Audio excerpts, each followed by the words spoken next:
YouTube channel official iNews dan nyalakan lonceng. Untuk mencegah lonjakan penyebaran COVID-19, pemerintah resmi melarang mudik Lebaran tahun 2021.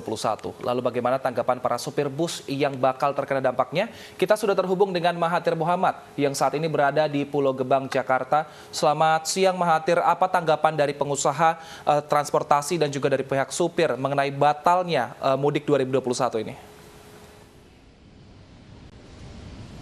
Ya, Wilson dan Neta, tanggapan dari pihak supir bus atau juga pihak tiketing saat tadi kami sempat berbincang dengan beberapa supir yang memang tadi kami sempat mengajak mereka untuk berbincang dengan kami saat live ini, namun karena posisinya mereka akan segera berangkat, jadi saat ini pun memang keadaannya juga cukup sepi di terminal Pulau Gebang.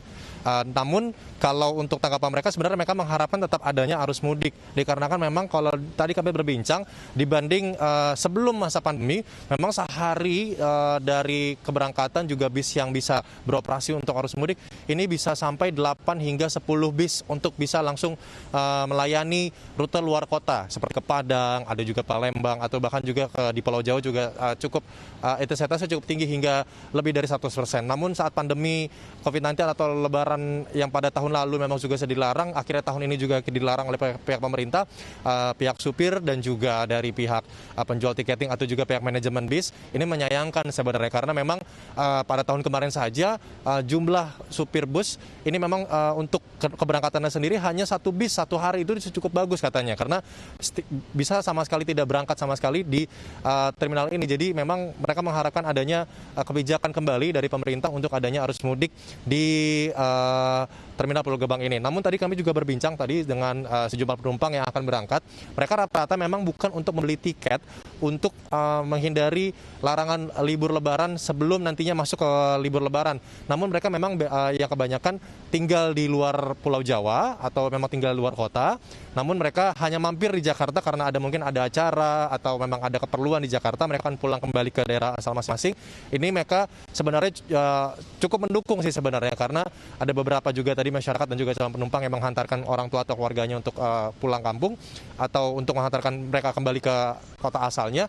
Sebenarnya cukup baik karena pastinya ini bisa memutus mata rantai COVID-19 dan juga vaksinasi juga berjalan baik. Terus sementara itu kembali ke Wilson dan Deta. Baik, terima kasih Mahathir atas laporan Anda. Tentunya dengan adanya peraturan ini tidak hanya sopir bus saja, pengusaha armada juga tentunya ada yang pro dan juga kontra. Kita akan bertanya langsung dengan Mbak Marisa Leviani, Business Manager PT Safari Dharma Sakti. Selamat siang Mbak Marisa. Baik, Mbak Marisa, bagaimana Anda menanggapi aturan pemerintah yang melarang mudik tahun ini? Oke, kami jujur dari para pengusaha otobus ini cukup kecewa ya sebenarnya. Cuman memang karena kita kan sudah hampir 1 tahun lebih, industri kami ini sangat terpukul. Cuman memang kalau memang ini diharuskan dan memang ini bisa membantu menurunkan angka penyebaran COVID dan untuk program vaksinasi Indonesia, ya tentunya kami mau mendukung, cuman ya kami mengharapkan juga adanya beberapa solusi dari pemerintah terkait dengan bagaimana kita ini para pengusaha otobus adanya untuk bisa survive gitu loh di dalam keadaan ekonomi yang seperti ini. Seperti itu. Baik. Lalu apa usulan dari pihak pengusaha transportasi Mbak agar transportasi ini bisa tetap beroperasi sehingga perekonomian tidak hanya kepada pengusaha tapi kepada supir bus juga bisa meningkat? Kita sih jujur seperti dari kami kita kepinginnya adanya vaksinasi lah untuk penggerak di bidang transportasi darat secepatnya tentunya untuk terutama untuk kru-kru kami gitu.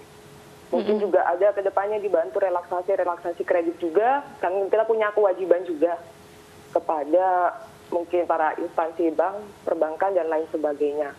Mungkin dibantu juga prokes yang benar-benar diawasi pada saat misalkan ada mudik gitu lah Mbak.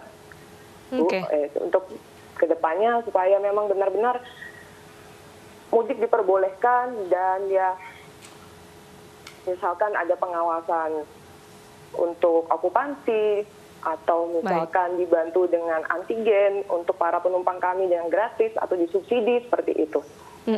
Jadi Anda mengharapkan adanya pengetatan dalam aturan untuk berpergian ya. Lalu bagaimana Anda mensiasati larangan mudik ini supaya transportasi Anda tetap berjalan dan tidak berdampak pada perekonomian sopir bus? Mungkin apa Anda siasatinya bagaimana nanti?